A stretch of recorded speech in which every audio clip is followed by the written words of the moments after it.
Hello students, हमने पिछले video में बताया था एक application how to compare the EMF of two sales.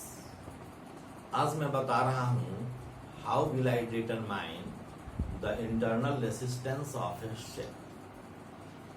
तो इसको कैसे डिटरमाइन करेंगे इसको पहले देख लीजिए। हमने इंस्ट्रूमेंट को अरेंज किया है। हमने क्या किया कि AB एक पोटेंशियोमीटर वायर है, एक रियोस्टेट जोड़ा, एक ड्राइविंग सेल लगाया, एमीटर लगाया, की लगाया यहाँ।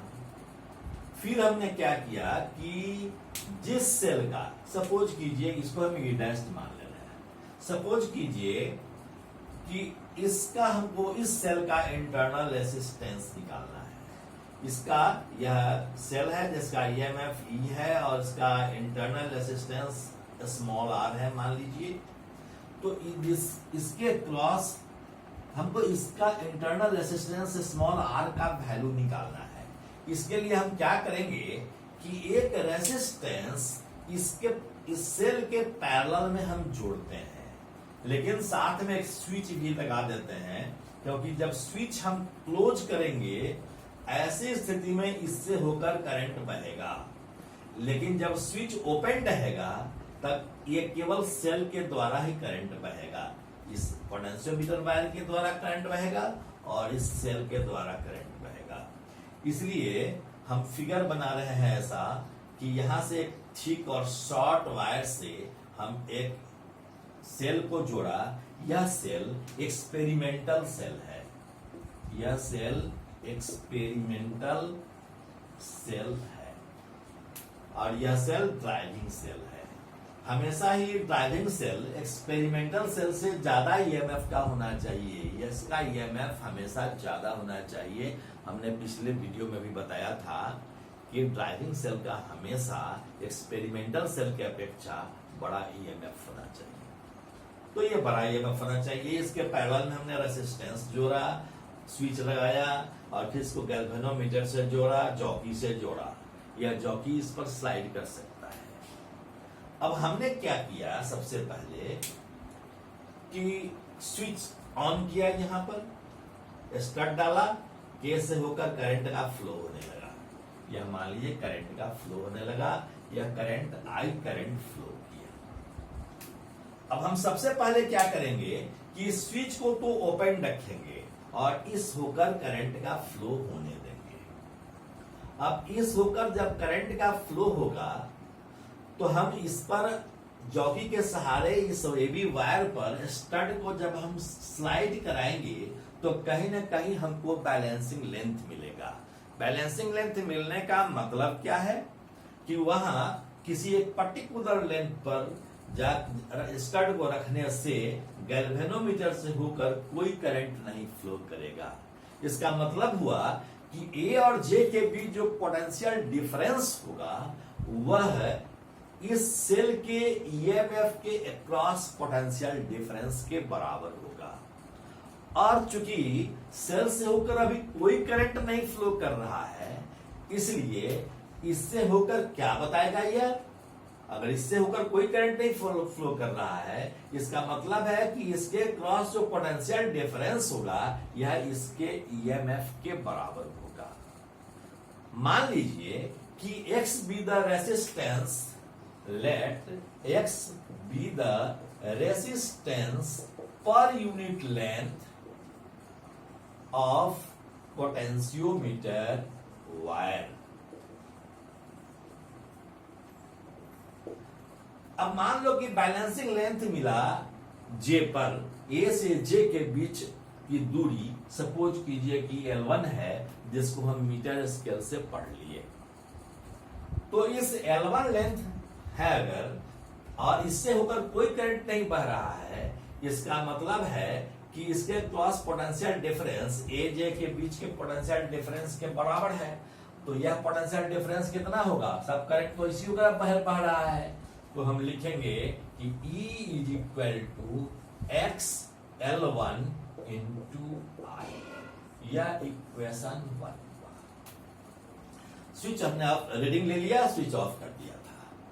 फिर हमने स्विच ऑन करने के पहले इसका स्विच ऑन किया, फिर इसको लगाया, स्विच ऑन किया, करंट का फ्लो हुआ। अब करंट का जब फ्लो हुआ तो करंट इसमें भी बह रहा है, इस लूप में, और गैल्वेनोमीटर से बह रहा है। अब हम यदि फिर से हम जॉकी को स्लाइड कराएंगे स्लोली, तो स्लाइड कराएंगे तो कहीं ना कहीं बैलेंसिंग लेंथ मिलेगा। सपोज कीजिए कि L2 लेंथ पर बैलेंसिंग लेंथ मिला, लेकिन इस लूप में तो गैल्वेनोमीटर से करंट नहीं बह रहा है, लेकिन इस लूप से तो करंट बह रहा है। इसका मतलब यह हुआ कि अभी जो इसके क्रॉस जो पोटेंशियल डिफरेंस होगा, यह potential difference V is equal to E minus IR के बराबर होना चाहिए। कहने का मतलब यह जो देगा, यह पोटेंशियल डिफरेंस देगा, अब EMF नहीं देगा, क्योंकि इस सर्किट में करंट बह रहा है, इस क्लोज सर्किट में करंट बह रहा है। तो ऐसी स्थिति में हम क्या करेंगे कि जो बैलेंसिंग लेंथ मिला, यह बताएगा E के क्रॉस यानी सेल के क्रॉस पोटेंशियल डिफरेंस को। तो यह पोटेंशियल डिफरेंस V बराबर क्या होगा, X into L2 into I। Suppose कीजिए कि L2 लेंथ पर बैलेंसिंग लेंथ मिला है। इसको इक्वेशन 2 लिखते हैं।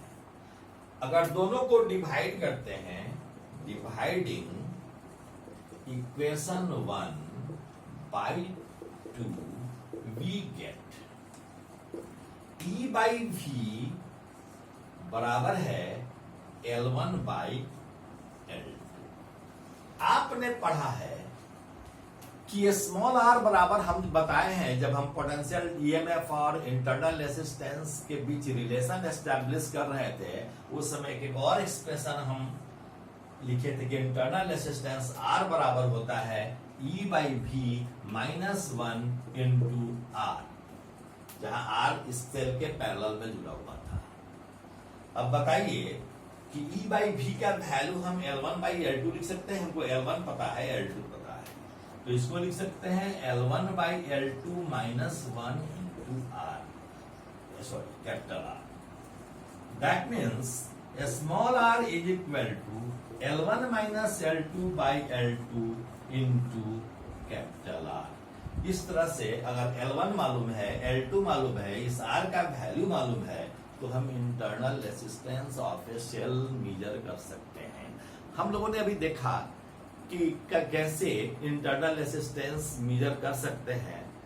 इसको एक्सपेरिमेंट्स जब आप करते हैं लैब में तो और ज्यादा क्लियर होता है। इस पर कुछ प्रॉब्लम्स भी हम लोग अगले क्लास में करेंगे। EMF पर भी प्रॉब्लम करेंगे और इंटरनल रेसिस्टेंस पर भी प्रॉब्लम करेंगे। Thank you so much. तो हम प्रॉब्लम करते हैं।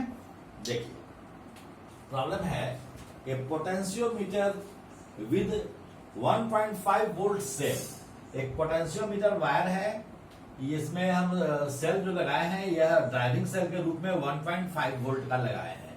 For finding the internal resistance of a 1.2 volt cell, एक सेल है 1.2 वोल्ट का, इसका इंटरनल रेसिस्टेंस मान लीजिए कि R है, तो इस R का वैल्यू निकालना है। ठीक है। The balancing point corner set 65 centimetre. जब हम रेसिस्टेंस नहीं जोड़े होते हैं तब यह A से J के बीच की दूरी 65 सेंटीमीटर होता है, यानी बैलेंसिंग लेंथ 65 सेंटीमीटर मिलता है। लेकिन जब हम रेसिस्टर 10 ओम का जोड़ देते हैं तब यह बैलेंसिंग लेंथ हमको मिलता है 55 सेंटीमीटर पर। 55 सेंटीमीटर पर यह बैलेंसिंग लेंथ मिलता है। तो पूछ रहा है कि calculate the internal resistance of the cell. तो हमने बताया था कि लिखते हैं R बराबर है E by V minus 1 into capital R, या यह बराबर है L1 minus L2 by L1 minus L2 by L2 into R। तो पहले L1 का वैल्यू क्या है? पहले L1 का वैल्यू था 65 सेंटीमीटर, तो 65 सेंटीमीटर जब हम रेसिस्टेंस लगाए तब गैल्वेनोमीटर का क्या वो बैलेंसिंग लेंथ हुआ? बैलेंसिंग लेंथ इसका हुआ 55 centimetre divided by 55 into R का वैल्यू है 10, तो यह क्या हो गया 5 बाई 65 minus 55, this is equal to 10 divided by 55 into 10. This is 20 by 11 ohm. This is your answer. तो इस तरह से हम internal resistance of a cell मालूम कर सकते हैं। फार्मूला पर पुट कर देना है, इसमें कुछ नहीं है।